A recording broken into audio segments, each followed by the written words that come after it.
The other day I was looking for the instructions on how to make a corn tortilla in one of my cookbooks, and the instructions ran for 4 pages. So I said, this is one how-to that I must do. So the first step is to make the masa. You know, it's impossible to make masa fresca right now in the United States. It's easier to find maguey worms in Queens, New York, than to find dried corn that goes into masa. So we all have to rely on masarina, which is the dry, dehydrated corn masa that's available everywhere. It makes an acceptable product, though not perfect.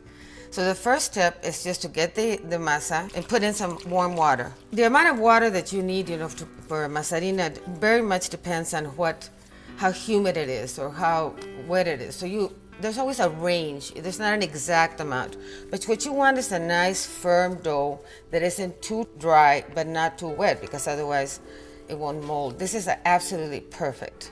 So we're just gonna let this sit, and then I'm gonna show you how to make not just corn tortillas, but sopes, picadas, huaraches. Once the masa is done, you want to cover it until you're ready to work with it. But don't let it rest too long because it dries out. So we'll just cover it for now. We're going to make the tortilla in one of my most prized possessions. It's gone many, many miles with me and through many tortillas. The first step is to take a Ziploc bag. So then you put it on your tortilla press like this. Make a ball about the size of a ping pong ball. You put your ball there in the middle, and you just press it.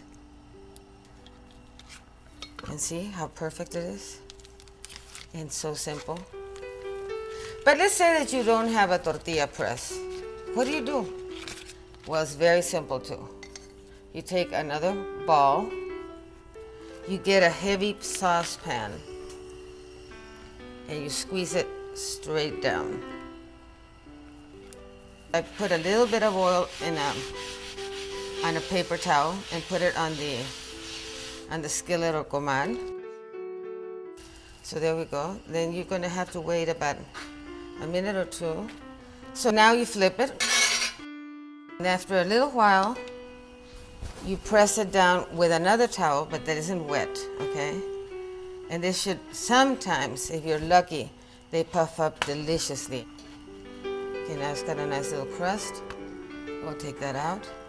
And this one, we're gonna make into a picada. What's a picada? Well, you're not gonna believe it, but a picada is a breakfast food in Veracruz. I'm gonna let this sit for just a moment because it's very, very hot. But what they do in Veracruz is that they pinch it. That's why it's called picada. You pick on it. So you pinch it like this to make a little sort of tartlet shape.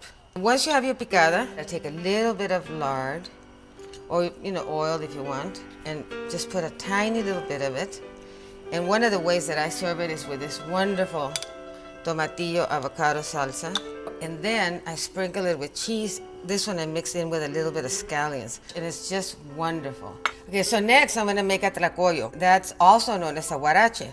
But for that you need a much bigger ball, almost the size of a tennis ball. You're gonna take some of this cheese mixture with scallions in it, or it could be potatoes or beans or whatever you want. And then you're gonna roll that masa around it, encase it in there. Okay. So then you shape it. See how much easier it is inside of and then you take it and make it into a huarache, like a sandal shape. And then you put it on your pan. And we're gonna cook that. And while that cooks, I'm gonna show you how to make another kind of tortilla. Tortillas aren't just plain corn everywhere. In Veracruz, they have an amazing corn kitchen. And one of the things they do is that they take some shredded green plantain. This is shredded already, and they mix it in with a dough. So I'll take a little bit more dough, and you mix it like that. And you do it exactly like you do the other tortilla. And it's a totally different, wonderful flavor. Now we have the tlacoyo and the plantain and another tortilla cooking. So now we have our tlacoyo, and you can either serve it as is and top it, or you can open it like this. You put in some nice fresh salsa, let's say, maybe some sauteed potatoes, whatever you want, a little bit of avocado, a little bit of cheese, and you have all these wonderful flavors, and you could just bite into it. All right, now we're gonna make a sope. Okay, so for a sope, you're gonna take a smaller ball of dough, and this time you're gonna pinch the edges before you fry them. It could be a boat shape, and it'll be like a garnacha, or a sope, which are very, very commonly used now at all the cocktail parties. It can be round or oval, like this. So now we're gonna fry the sope, and they cook very fast. And you can have them all nice and ready, and they're very, very good. Okay, so here we have a picada with a tomatillo avocado salsa. Here we have a sope with some nice chicharrones, little cracklings with some salsa and a little bit of cheese. We have the tlacoyo, which we put a little bit of salsa inside. And we have our tortillas. These are our plantain and our plain tortillas.